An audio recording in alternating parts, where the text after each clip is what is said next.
Good morning, सत श्री अकाल। कैसे हैं आप सब। और जो है मैं प्रियंका हूँ। मेरा ये पहला ब्लॉग है। तो इस पहले ब्लॉग में मैं आपको क्या कहते हैं वीरवार के व्रत की कथा, उसका महत्व और केले के पेड़ की पूजा क्यों की जाती है उसके बारे में बताऊंगी। तो चलिए चलते। अभी मैं पहले घर पे अपने जो है मंदिर में दीपक जगा के आ गई हूँ और अब मैं यहाँ मंदिर में पहुँची हूँ। तो आप देख सकते हैं ये रहा हमारा केले का पेड़। तो अब मैं इसकी पूजा शुरू करूँगी और साथ में कथा भी कहूँगी और उसके बारे में भी बताऊँगी। तो ठीक है, चलिए बने रहिए आप मेरे इस ब्लॉग में। Okay bye. तो गाइस, बृहस्पतिवार का जो व्रत होता है अभी हम उसके बारे में पहले जान लेते हैं वो क्यों किया जाता है। बृहस्पति देव का जो व्रत होता है, जैसे जिन लोगों की शादी नहीं हो रही होती, डीले हो रही होती है, या फिर कई लोगों के काम बनते बनते रुक जाते हैं, या पैसे की समस्या होती है, या किसी का गुरु वीक होता है, क्योंकि हमारी ज़िंदगी में हमारे गुरु की बहुत अहमियत होती है। और बृहस्पति देव तो सभी के ही गुरु हैं, इवन भगवान जी और के भी गुरु हैं। तो इसीलिए ही उनकी पूजा अर्चना की जाती है, ताकि जो है अपनी ज़िंदगी में जो है हमें सुख शांति और वो सब कुछ मिल सके जिसकी हमारे में कमी है, हमारे घर में हमारे जीवन में जिसकी कमी है। तो सबसे पहले जो है अब हम एक दिया जग लेके आई हूँ मैं घर से, देसी घी का। उसको जगाऊंगी, साथ में जल चढ़ाऊंगी। लोटे में मैंने हल्दी और 1 का सिक्का डाल के रखा हुआ है। क्योंकि जो है इससे जो है हल्दी, और क्या कहते हैं कि जिनकी शादी नहीं हो रही होती, डीले हो रही होती है, उनको वीरवार के वीरवार हर वीरवार जो है पानी में हल्दी डाल करके नहानी चाहिए। इससे जो बृहस्पति देव जो है हमारे, वो तेज होंगे। और जैसे ही बृहस्पति देव हमारे तेज होंगे ना जब, तो ऑटोमेटिकली रिश्ते आने शुरू हो जाएंगे। तो ये चीज़ मैंने आजमाई हुई है। तो मैं अभी आपको दिखाऊंगी बैक कैमरा करके कि भाई मैं जो हूँ, मैं कथा भी घर से ही लेके आई हूँ और जल भी मैं लेकर के आई हूँ। उसमें मैं हल्दी भी घर से डाल के लाई हूँ और 1 सिक्का डाल के लाई हूँ। साथ में चने की दाल, गुड़, भुने हुए छोले, इसका भोग लगता है क्या कहते हैं बृहस्पति देव को और विष्णु भगवान जी को। ये व्रत जो होता है वो बृहस्पति देव, साथ में विष्णु भगवान जी को भी। और केले के पेड़ में विष्णु भगवान जी और बृहस्पति देव का वास होता है, तो इसीलिए केले के पेड़ की इस दिन पूजा की जाती है। और एक और चीज़, जो लोग बृहस्पतिवार का व्रत रखते हैं वो केला नहीं खा सकते, उनको केला छोड़ना पड़ेगा। और मैंने जो है वो केला छोड़ दिया है बिल्कुल ही। अब मैं केला नहीं खाती। क्योंकि मैं केले की पूजा करती हूँ। अब मैं केले की एक तरफ मैं पूजा कर रही हूँ उस केले की, और फिर उसी को ही मैं खा लूँ तो वो नहीं बनता।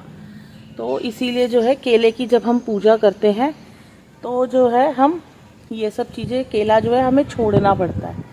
क्योंकि हम उसकी पूजा कर रहे हैं, अर्चना कर रहे हैं।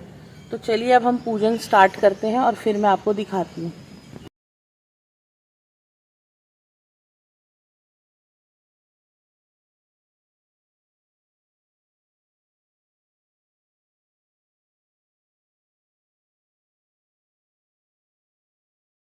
गाइस, अब मैं शुरू कर रही हूँ पूजा। ठीक है गाइस। बृहस्पति नमः, ओम बृहस्पति नमः, ओम बृहस्पति नमः, ओम बृहस्पति नमः, ओम बृहस्पति नमः, ओम बृहस्पति नमः, ओम बृहस्पति नमः, ओम बृहस्पति नमः, ओम बृहस्पति नमः, ओम बृहस्पति नमः, ओम बृहस्पति नमः, ओम बृहस्पति नमः, ओम बृहस्पति नमः, ओम बृहस्पति नमः, ओम बृहस्पति नमः, ओम बृहस्पति नमः, ओम बृहस्पति नमः, ओम बृहस्पति नमः, ओम बृहस्पति, ओम बृहस्पति नमः, ओम बृहस्पति नमः, ओम बृहस्पति नमः, ओम बृहस्पति नमः, ओम बृहस्पति, ओम बृहस्पति नमः, ओम बृहस्पति नमः, ओम बृहस्पति नमः, ओम बृहस्पति, ओम बृहस्पति नमः, ओम बृहस्पति नमः, ओम बृहस्पति नमः, ओम बृहस्पति, ओम बृहस्पति नमः, ओम बृहस्पति नमः, ओम बृहस्पति नमः, ओम बृहस्पति नमः, ओम बृहस्पति नमः, ओम बृहस्पति नमः, ओम बृहस्पति नमः, ओम बृहस्पति नमः, ओम बृहस्पति नमः, ओम बृहस्पति नमः, ओम बृहस्पति नमः, ओम बृहस्पति नमः, ओम बृहस्पति, ओम बृहस्पति नमः, ओम बृहस्पति, ओम बृहस्पति नमः, ओम बृहस्पति नमः, ओम बृहस्पति नमः, ओम बृहस्पति।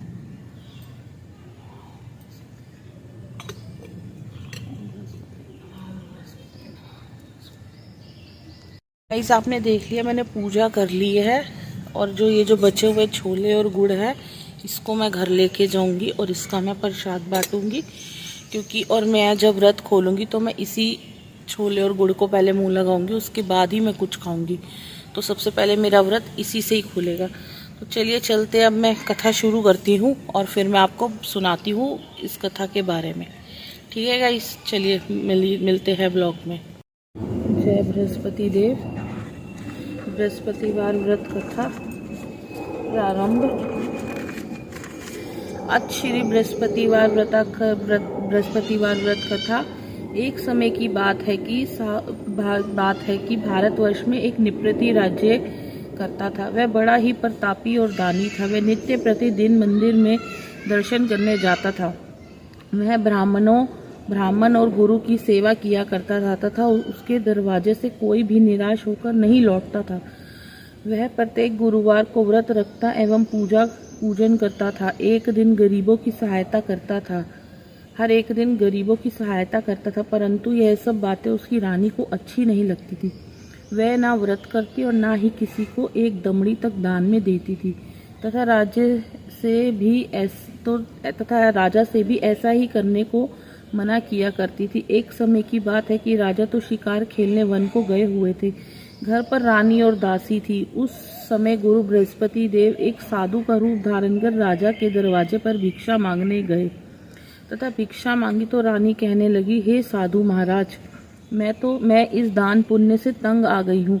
मेरे से तो घर का ही कार्य समाप्त नहीं होता। इस कार्य के लिए तो मेरे पतिदेव ही बहुत हैं।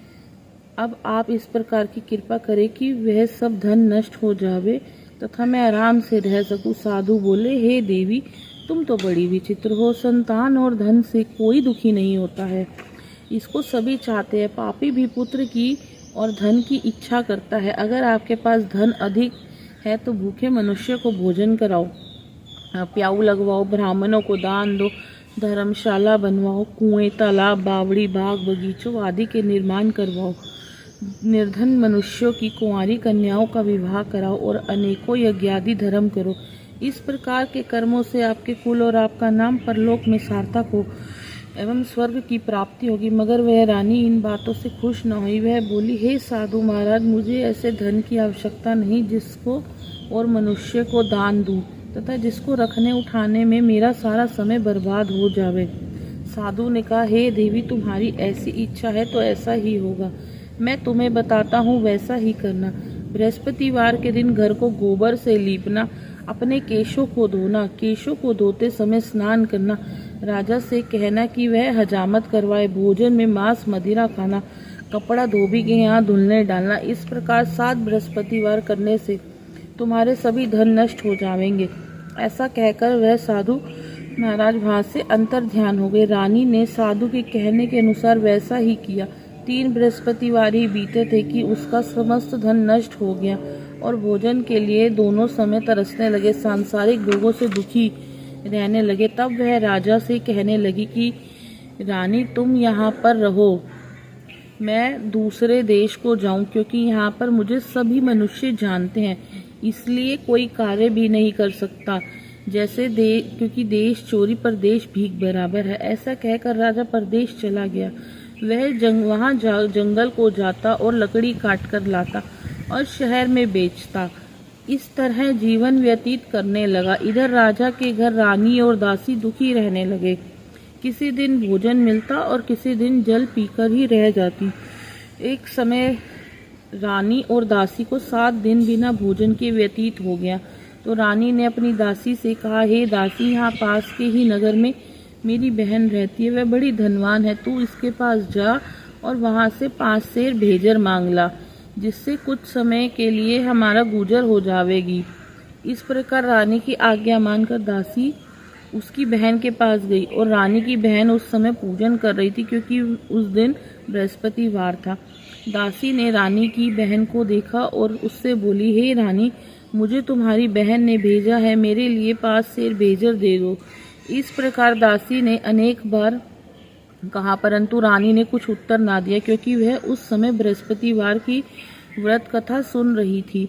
इस प्रकार जब बांदी को किसी प्रकार का उत्तर नहीं मिला तो वह बहुत दुखी हुई और वह क्रोध भी आया और लौटकर अपने गांव रानी के पास आकर बोली, हे रानी, तुम्हारी बहन तो बहुत ही बड़ी आदमीन है, वह छोटे मनुष्यों से बात तभी नहीं करती है। इसलिए मैंने उससे कहा, जब मैंने उससे कहा तो उसने कोई उत्तर नहीं दिया। मैं वापस चली आई। रानी बोली, हे दासी, इसमें कोई दोष नहीं है। जब बुरे दिन आते हैं तभी कोई सहारा नहीं देता। अच्छे बुरे का पता आपत्ति में ही लगता है। जो ईश्वर की इच्छा होगी वही होगा। वह सब हमारे भाग्य का दोष है। इधर उस रानी ने देखा कि मेरी बहन की दासी आई थी, परंतु मैं उससे नहीं बोली। इससे वह बहुत दुखी हुई होगी। यह सोच कथा को सुन और मनुष्य और विष्णु भगवान का पूजन समाप्त कर वह रानी अपनी बहन के घर चल दी और जाकर अपनी बहन से कहने लगी कि हे बहन, मैं बृहस्पतिवार का व्रत कर रही थी। तुम्हारी दासी आई थी, परंतु जब तक कथा होती तब तक वो ना उठते और ना ही बोलते हैं, इसीलिए मैं ना बोली। कहो दासी क्यों गई थी? रानी बोली, बहन, हमारे अनाज नहीं था। वैसे तुमसे कोई बात छिपी नहीं है, इस कारण मैंने दासी को तुम्हारे पास 5 सेर भेजर लेने के लिए भेजी थी। रानी बोली, बहन देखो, बृहस्पति भगवान मनोकामना पूर्ण करते हैं।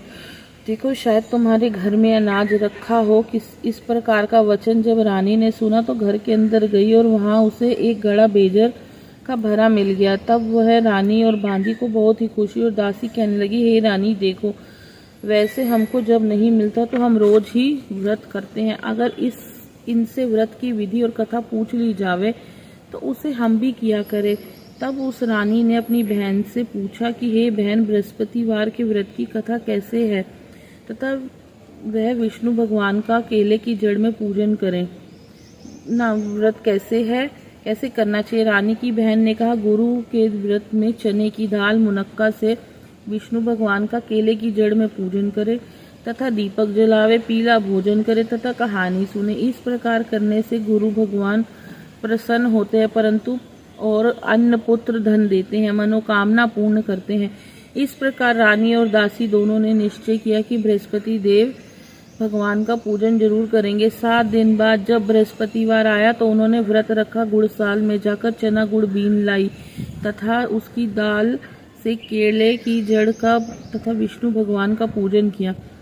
अब भोजन पीला कहाँ से आवे? बेचारी बड़ी दुखी हुई, परंतु उन्होंने व्रत किया था, इस कारण गुरु भगवान प्रसन्न थे। 2 थालों में सुंदर पीला भोजन लेकर आए और दासी को देकर बोले, हे दासी, यह तुम्हारे और रानी के लिए भोजन है, तुम दोनों करना। दासी भोजन पाकर बड़ी प्रसन्न हुई और रानी से बोली, चलो रानी जी भोजन कर लो। तो रानी को इस विषय में कुछ पता नहीं था, इसलिए वह दासी से बोली, तू ही भोजन कर, क्योंकि तू हमारी व्यर्थ में हंसी उड़ाती है। तो दासी बोली, हे, एक महात्मा भोजन दे गया है। रानी कहने लगी, वह भोजन तेरे लिए दे गया है, तू ही भोजन कर। दासी ने कहा, वह महात्मा हम दोनों को थालों में भोजन दे गया है, इसलिए हम और तुम दोनों ही साथ साथ भोजन करेंगे। इस प्रकार रानी और बांदी दोनों ने गुरुवार को नमस्कार किया, गुरु भगवान को नमस्कार कर भोजन प्रारंभ किया। अब वह प्रत्येक बृहस्पतिवार को गुरु भगवान का व्रत और विष्णु पूजन करने लगे। बृहस्पतिवार भगवान की कृपा से फिर रानी और दासी के पास धन हो गया। रानी फिर उस समय आलस्य करने लगी। तब दासी बोली, देखो रानी, तुम पहले इस प्रकार आलस्य करती थी, तुम धन के रखने में कष्ट होता था तुमको, इस कारण सभी धन नष्ट हो गया। अब गुरु भगवान की कृपा से धन मिला है तो फिर तुम आलस्य होता है। बड़ी मुसीबतों के बाद हमने यह धन पाया, इसलिए हमें दान पुण्य करना चाहिए तथा भूखे मनुष्य को भोजन कराओ, प्याऊ लगवाओ, ब्राह्मणों को भोजन दो, कुआं, तालाब, बावड़ी आदि का निर्माण कराओ, मंदिर पाठशाला बनवाओ, दान दो, कुंवारी कन्याओं का विवाह करवाओ। धन को शुभ कर्मों में खर्च करो, जिससे तुम्हारे कुल का यश बढ़े तथा स्वर्ग प्राप्त हो और पितृ प्रसन्न हो। तब रानी ने इस प्रकार कर्म करने प्रारंभ किए तो काफी यश फैलने लगा। एक दिन रानी और दासी विचार करने लगी, ना जाने राजा किस प्रकार से होंगे, उनकी कोई खबर नहीं। गुरु भगवान से उन्होंने प्रार्थना की और भगवान ने रात्रि में राजा को स्वप्न में कहा, हे राजा, उठ, तेरी रानी तुझको याद करती है, अपने देश को चलो। राजा प्रातःकाल उठा और विचार करने लगा। स्त्री जाति खाने और पहनने की संगनी होती है, पर भगवान की आज्ञा मानकर वह अपने नगर की ओर चलने को तैयार हुआ। इससे पूर्व जब राजा प्रदेश चला गया तो प्रदेश में दुखी रहने लगा। प्रतिदिन जंगल में से लकड़ी बीन कर लाता और उन्हें शहर में बेचकर अपने दुखी जीवन को बड़ी कठिनता से व्यतीत करता। एक दिन राजा दुखी हो अपनी रानी की बातों को याद करके रोने लगा। तब उस जंगल में से बृहस्पति देव एक साधु का रूप धारण कर आ गए और राजा के पास आकर बोले, हे लकड़हारे, तुम इस सुनसान जंगल में किस चिंता में बैठे हो, मुझको बतलाओ। यह सुन राजा के नेत्रों में जल भर आया और साधु को वंदना कर बोला, हे प्रभु, आप सब कुछ जानने वाले हो। इतना कह साधु को अपनी संपूर्ण कहानी बतला दी। महात्मा दयालु होते हैं। उससे बोले, हे राजा, तुम्हारी स्त्री ने बृहस्पति देव का अपराध किया था, जिस कारण तुम्हारी यह दशा हुई। अब तुम देखो, अब तुम किस प्रकार की चिंता मत करो, भगवान तुम्हें पहले से अधिक धनवान करेगा। देखो, तुम्हारी स्त्री ने भी गुरुवार का व्रत प्रारंभ कर दिया और तुम मेरा कहा मानकर बृहस्पतिवार को व्रत करके चने की दाल गुड़ जल के लोटे में डालकर केले का पूजन करो, फिर कथा कहो और सुनो, भगवान तेरी सब मनोकामनाएं को पूर्ण करेगा। साधु को प्रसन्न देखकर राजा बोला, हे प्रभु, मुझे लकड़ी बेचकर इतना पैसा नहीं मिलता जिससे भोजन करने के उपरांत कुछ भी बचा सकूं। मैंने रात्रि में अपनी रानी को व्याकुल देखा है, मेरे पास कुछ भी नहीं है जिससे उसकी खबर तो मंगा सकूं, तो और फिर मैं कौन सी कहानी कहूँ, यह मुझको कुछ मालूम नहीं है। साधु ने कहा, हे राजा, मैं तुम किसी बात की चिंता मत करो। बृहस्पतिवार के दिन तुम रोजाना की तरह लकड़ियाँ लेकर शहर को जाओ, तुमको रोज से दुगना धन प्राप्त होगा, जिससे तुम भली भांति भोजन कर लोगे तथा बृहस्पति देव की पूजा का सामान भी आ जाएगा। और बृहस्पतिवार की कहानी निम्न प्रकार से। बृहस्पति देव की कहानी। प्राचीन काल में एक ब्राह्मण था। वह बहुत निर्धन था, उसके कोई भी संतान नहीं थी। उसकी स्त्री बहुत ही मलिनता के साथ रहती थी। वह स्नान न करती, किसी देवता का पूजन न करती, प्रातःकाल उठते ही सर्वप्रथम भोजन करती, बाद में कोई अन्य कार्य करती। इससे ब्राह्मण देवता बड़े दुखी थे। बेचारे बहुत कुछ कहते थे, किंतु उसका कोई परिणाम न निकला। भगवान की कृपा से ब्राह्मण की स्त्री के कन्या रूपी रतन पैदा हुआ और वह कन्या अपने पिता के घर में बड़ी होने लगी। वह बालिका प्रातः स्नान करके विष्णु भगवान का जाप करने लगी, बृहस्पतिवार को व्रत करने लगी, अपने पूजन को समाप्त कर स्कूल जाती तथा तो अपनी मुट्ठी में भी जौ भर के ले जाती और पाठशाला के मार्ग में डालती जाती। तब ये जौ स्वर्ण के हो जाते, लौटते समय उनको बीनकर घर को ले आती थी। एक दिन वह बालिका सूप में उन सोने के जौ को फटक कर साफ कर रही थी कि उसके पिता ने देख लिया और कहा, हे बेटी, सोने के जौ को फटकने के लिए सोने का ही सूप होना चाहिए। दूसरे दिन गुरुवार था। इस कन्या ने व्रत रखा और बृहस्पति देव से प्रार्थना करके कहा, हे प्रभु, मैंने आपकी पूजा सच्चे मन से की है, तो मेरे लिए सोने का सूप दे दो। बृहस्पति देव ने उसकी प्रार्थना स्वीकार कर ली और रोजाना की तरह वह कन्या जौ फैलाती हुई जाने लगी। जब लौटकर जौ बीन रही थी तो बृहस्पति देव की कृपा से उसे सोने का सूप मिला। उसे वह घर ले आई और उससे में जौ साफ करने लगी, परंतु उसकी माँ का वही ढंगरा। एक दिन की बात है कि कन्या सोने के सूप में जौ साफ कर रही थी। उस समय उस शहर का राजपुत्र वहां से होकर निकला। उस कन्या के रूप और कार्य को देखकर मोहित हो गया और अपने घर लाकर भोजन तथा जल त्याग कर उदास लेट गए। जब राजा को जब इस बात का पता लगा तो उसने अपने प्रधान मंत्रियों के साथ उसके पास गए और बोले, हे बेटा, तुम्हें किस बात का कष्ट है? किसी से अपमान किया अथवा कोई और कार्य का कारण हो सो कहो, मैं वही कार्य करूंगा जिससे तुम्हें प्रसन्नता होगी। अपने पिता की राजकुमार ने बात सुनी तो वह बोला, मुझे आपकी कृपा से किसी बात का कोई दुख नहीं है, किसी ने मेरा अपमान नहीं किया, परंतु मैं उस लड़की के साथ विवाह करना चाहता हूँ जो सोने के सूप में जौ साफ कर रही थी। यह सुन राजा आश्चर्य में पड़ा और बोला, हे बेटा, इस तरह की कन्या का पता तुम ही लगाओ, मैं उसके साथ तेरा विवाह अवश्य ही करवा दूंगा। राजकुमार ने उस लड़की के घर का पता बतलाया। तभी मंत्री उस लड़की के घर गए और ब्राह्मण देवता को सभी हाल बतलाया। ब्राह्मण देवता राजकुमार के साथ अपनी कन्या का विवाह करने के लिए तैयार हो गए तथा विधि विधान के अनुसार ब्राह्मण की कन्या का विवाह राजकुमार के साथ हो गया। कन्या के घर से जाते ही पहले की भांति उस ब्राह्मण देवता के घर में गरीबी का निवास हो गया। अब भोजन के लिए अन्न भी बड़ी मुश्किल से मिलता था। एक दिन दुखी होकर ब्राह्मण देवता अपनी पुत्री के पास गए। बेटी ने पिता की दुखी अवस्था को देखा और माँ का हाल पूछा। तब ब्राह्मण ने सभी हाल का कन्या ने बहुत सा धन देकर अपने पिता को विदा कर दिया।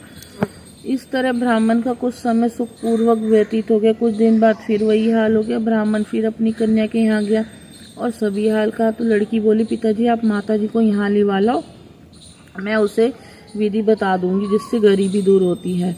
वह ब्राह्मण देवता अपनी स्त्री को साथ लेकर पहुंचे तो स्त्री अपनी माँ को समझाने लगी, हे माँ तुम प्रातःकाल उठकर प्रथम स्नान आदि करके विष्णु भगवान का पूजन करो तो सब दरिद्रता दूर हो जाएगी। परंतु उसकी माँ ने एक भी बात नहीं मानी और प्रातःकाल उठकर अपने बच्चों की जूठन को खा लिया। एक दिन उसकी पुत्री को बहुत गुस्सा आया और एक रात कोठरी से सभी सामान निकलवा दिया और अपनी माँ को उसमें बंद कर दिया। प्रातःकाल उसमें से निकाला तथा स्नान आदि करा के पाठ करवाया तो उसकी माँ की बुद्धि ठीक हो गई और फिर प्रत्येक बृहस्पतिवार को व्रत रखने लगी। इस व्रत के प्रभाव से उसकी माँ भी बहुत धनवान तथा पुत्रवती हो गई और बृहस्पति देव जी के प्रभाव से स्वर्ग को प्राप्ति तथा ब्राह्मण भी सुखपूर्वक इस लोक के सुख भोगकर स्वर्ग को प्राप्त हुआ। इस तरह कहानी कहकर साधु देवता वहां से लोप हो गए। धीरे धीरे समय व्यतीत होने पर फिर वही बृहस्पतिवार का दिन आया। राजा जंगल में लकड़ी काटकर किसी शहर में बेचने गया और उसे उस दिन से बाकी दिनों से अधिक पैसे मिले। राजा ने चना गुड़ आदि लाकर गुरुवार का व्रत किया। उस दिन से उसके सभी कलेश दूर हो गए। परंतु जब अगला गुरुवार का दिन आया तो बृहस्पतिवार का व्रत करना भूल गया। इस कारण बृहस्पति भगवान नाराज हो गए। उस दिन उस नगर के राजा ने विशाल यज्ञ का आयोजन किया तथा शहर में ये घोषणा करा दी कि कोई भी मनुष्य अपने घर भोजन ना बनावे न आग जलावे।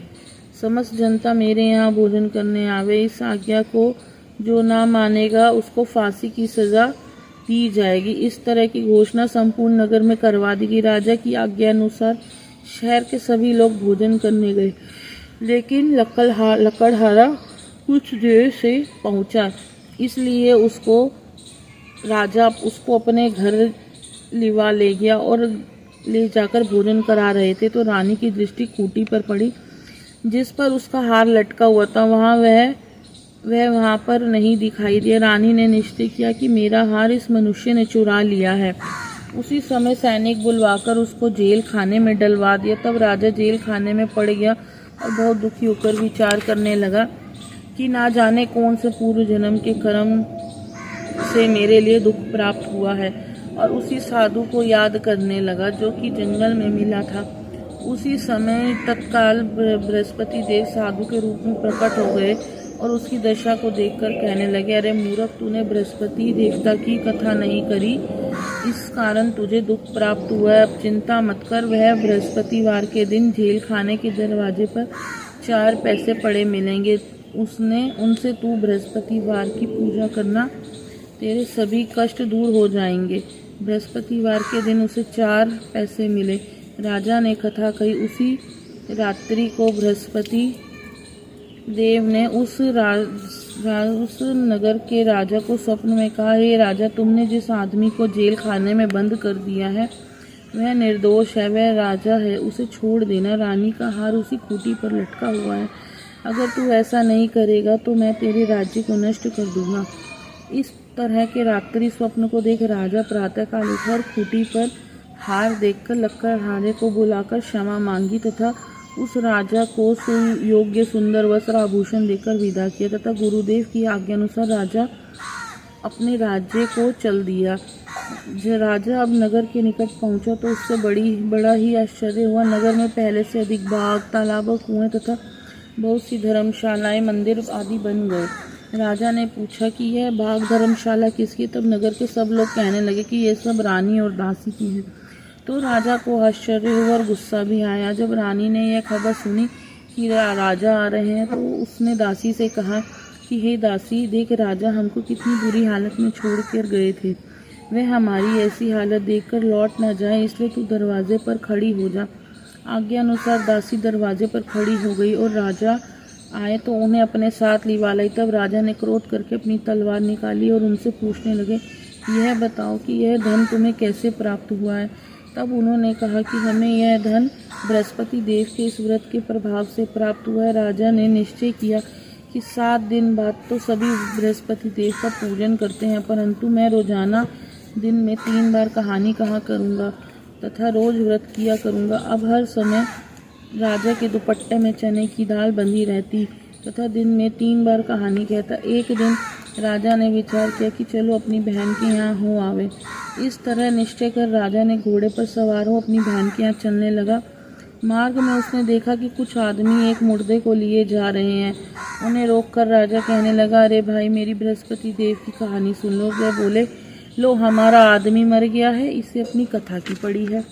परंतु कुछ आदमी बोले, अच्छा कहो, हम तुम्हारी कथा भी सुनेंगे। राजा ने दाल निकाली और जब कथा आदि हुई तो मुर्दा हिलने लग गया और जैसी कथा समाप्त हुई तो राम राम कह के वे मनुष्य खड़ा हो गया। राजा आगे बढ़ा। आगे मार्ग में उसे एक किसान खेत में हल जोतता मिला। राजा ने उसे देखा और उससे बोला, अरे भैया, तुम मेरी बृहस्पतिवार की कथा सुन लो। किसान बोला, जब तक मैं तेरी कथा सुनूंगा तब तक 4 हरैया जोत लूँगा। जा अपनी कथा किसी और को सुनाना। इस तरह राजा आगे चलने लगा। राजा के हटते ही बैल पछाड़ खाकर गिर गया और किसान के लड़के के पेट में बहुत जोर की दर्द होने लगा। उस समय उसकी माँ रोटी लेकर आई। उसने यह सब देखा तो उसने अपने पुत्र से सब हाल पूछा और बेटे ने सभी हाल कह दिए। तो बुढ़िया दौड़ी दौड़ी उस घुड़सवार के पास गई और उनसे बोली, मैं तेरी कथा सुनूंगी, तू अपनी कथा मेरे खेत पर ही चलकर कहना। राजा ने बुढ़िया के खेत पर जाकर कथा कही, जिसके सुनते ही बैल खड़े हो गए तथा किसान का पेट का दर्द भी बंद हो गया। राजा अपनी बहन के घर पहुंचा तो बहन ने भाई की खूब मेहमानी की। दूसरे दिन सवेरे राजा जागा तो देखा कि सब लोग भोजन कर रहे हैं। राजा ने अपनी बहन से कहा कि ऐसा कोई मनुष्य है जिसने भोजन नहीं किया हो, मेरी बृहस्पतिवार की कथा सुनने। बहन बोली, हे भैया, यह देश ऐसा ही है, यहाँ लोग भोजन करते हैं, बाद में ही अन्य काम करते हैं।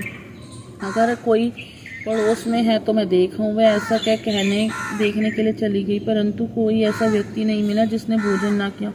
अतः वह एक कुम्हार के घर गई जिसका लड़का बीमार था। उसे मालूम हुआ कि उनके यहाँ 3 दिन से किसी ने भोजन नहीं किया है। रानी ने अपने भाई की कथा सुनने के लिए कुम्हार से कहा। वह तैयार हो गया। राजा ने जाकर बृहस्पतिवार की कथा कही, जिसको सुनकर उसका लड़का ठीक हो गया। अब तो राजा की प्रशंसा होने लगी। एक दिन राजा ने अपनी बहन से कहा कि हे बहन, हम अपने घर जाएंगे, तुम भी तैयार हो जाओ। राजा की बहन ने अपनी सास से कही। सास बोली, जहाँ जा चली जा, परंतु अपने लड़कों को मत ले जाना, क्योंकि तेरे भाई की कोई औलाद नहीं है। बहन ने अपने भैया से कहा कि भैया, मैं तो चलूँगी, लेकिन कोई बालक नहीं जाएगा। राजा बोला, जब कोई बालक नहीं चलेगा तब तुम ही क्या करोगी। बड़े दुखी मन से राजा अपने नगर को लौट आया। राजा ने अपनी रानी से कहा, हम निर्वंशी राजा हैं, हमारा मुख देखने का धर्म नहीं है और कुछ भोजन आदि नहीं किया। रानी बोली, हे प्रभु, बृहस्पति देव ने हमें सब कुछ दिया, वे हमें औलाद भी अवश्य देंगे। उसी रात को बृहस्पति देव ने राजा से स्वप्न में कहा, हे राजा, उठ, सभी सोच शोर को त्यागे, तेरी रानी गर्भ से है। राजा को यह बात सुनकर बड़ी खुशी हुई। 9वें महीने में उसके गर्भ से एक सुंदर पुत्र पैदा हुआ। तब राजा बोला, हे रानी, स्त्री बिना भोजन किए रह सकती है, बिना कहे नहीं रह सकती। जब मेरी बहन आवे तो तुम उससे कुछ कहना मत। रानी ने यह सुनकर कहा। जब राजा की बहन ने यह शुभ समाचार सुना तो वह बहुत खुश हुई तथा बधाई लेकर अपने भाई के यहाँ आई। तभी रानी ने कहा, घोड़ा चढ़कर तो नहीं आई, पर गधा चढ़ी आई। राजा की बहन बोली, भाभी, मैं इस प्रकार न कहती तो तुम्हें औलाद कैसे मिलती। बृहस्पति देव ऐसे ही है, जैसे जिसके मन में कामनाएं हैं सभी की पूर्ण करते हैं। जो सद्भावना पूर्वक बृहस्पतिवार का व्रत करता है एवं कथा को पढ़ता या सुनता है और दूसरों को सुनाता है, बृहस्पति देव उनकी सभी मनोकामनाएं पूर्ण करते हैं। भगवान बृहस्पति देव उनकी सदैव रक्षा करते हैं। संसार में सद्भावना से भगवान का पूजन व्रत सच्चे हृदय से करते हैं, उनकी सभी मनोकामनाएं पूर्ण करते हैं। ऐसी सच्ची भावना से रानी और राजा ने उनकी कथा का गुणगान किया तो उनकी सभी इच्छाएं बृहस्पति देव जी ने पूर्ण की थी। इसलिए सबको कथा सुनने के बाद प्रसाद लेकर ही जाना चाहिए। हृदय से उनका मनन करते हुए जयकारा बोलना चाहिए। बोलो बृहस्पति देव की जय, बोलो विष्णु भगवान की जय। अब श्री बृहस्पति देव जी की आरती। ओम जय बृहस्पति देवा स्वामी जय बृहस्पति देवा, छिन छिन भोग लगाओ कदली फल मेवा। ओम जय बृहस्पति देवा, तुम पूर्ण परमात्मा तुम अंतर्यामी, जगत पिता जगदीश्वर तुम सबके स्वामी। ओम जय बृहस्पति देवा, चरणामृत निज निर्मल सब पातक हरता, सकल मनोरथ दायक कृपा करो भरता। ओम जय बृहस्पति देव, तन मन धन अर्पण कर जो जन शरण पड़े, प्रभु प्रकट तब हो कर आकर द्वार खड़े। ओम जय बृहस्पति देवा, दीन दयाल दयानिधि भक्तन हितकारी, पाप दोष सब हरता भव बंधन हारी। ओम जय बृहस्पति देवा, सकल मनोरथ दायक सब संशय हारो, विषय विकार मिटाओ संतन सुखकारी। ओम जय बृहस्पति देवा, जो कोई आरती तेरी प्रेम सहित गावे, जेठानंद आनंद कर सो निश्चय पावे। ओम जय बृहस्पति देवा, बोलो बृहस्पति भगवान की जय, बोलो विष्णु भगवान की जय। आप देख सकते हो कि मैंने बृहस्पति देव की कथा करी और उसमें भी ये लिखा हुआ है कि वीरवार के दिन ना ही हमें कपड़े धोने चाहिए, ना ही हमें जो है क्या कहते हैं बाल कटवाने चाहिए, ना ही कुछ ऐसा काम नहीं करना चाहिए जिससे हमारे बृहस्पति देव नाराज़ हो। तो चलिए चलते हैं, अब मैं घर चलती हूँ। बस पूजा मैंने कर ली है, कथा भी कर ली है, केले के पेड़ के सामने बैठ कर ही बस अब घर जाएंगे और जा कर के मंदिर में मत्था टेक करके प्रसाद रख दूँगी, बाँट दूँगी, जिसको बाँटना होगा फिर अपने लिए रख दूँगी। और जब भोजन करने बैठूँगी, और इसमें मीठा खाते हैं सबसे पहली बात, मीठा और पीला। जैसे अगर आप रोटी बना रहे हो तो उसमें आटे में हल्दी डलेगी गूंदते हुए, और अगर आप दही ले रहे हो, दही के साथ रोटी खा रहे हो तो दही में बेसन का लड्डू डाल दो ताकि जिससे वो थोड़ा पीला आ जाए। तो आप ये खीर बना रहे हो, अगर खीर पूड़ी खाने तो पूड़ी में भी आपको हल्दी डालनी पड़ेगी, और खीर में केसर डाल दो ताकि उसका रंग थोड़ा सा चेंज हो जाए। तो आपको कुछ ऐसा ही करना पड़ेगा जिससे जो भी खाना खा रहे हो उसका रंग पीला हो जाए। तो चलिए चलते हैं, अब मैं चलती हूँ घर अब, ठीक है, बाय गाइस। और अगर ये मेरा ब्लॉग पसंद आया तो प्लीज़ मुझे लाइक शेयर और सब्सक्राइब कीजिएगा। Bye, thank you.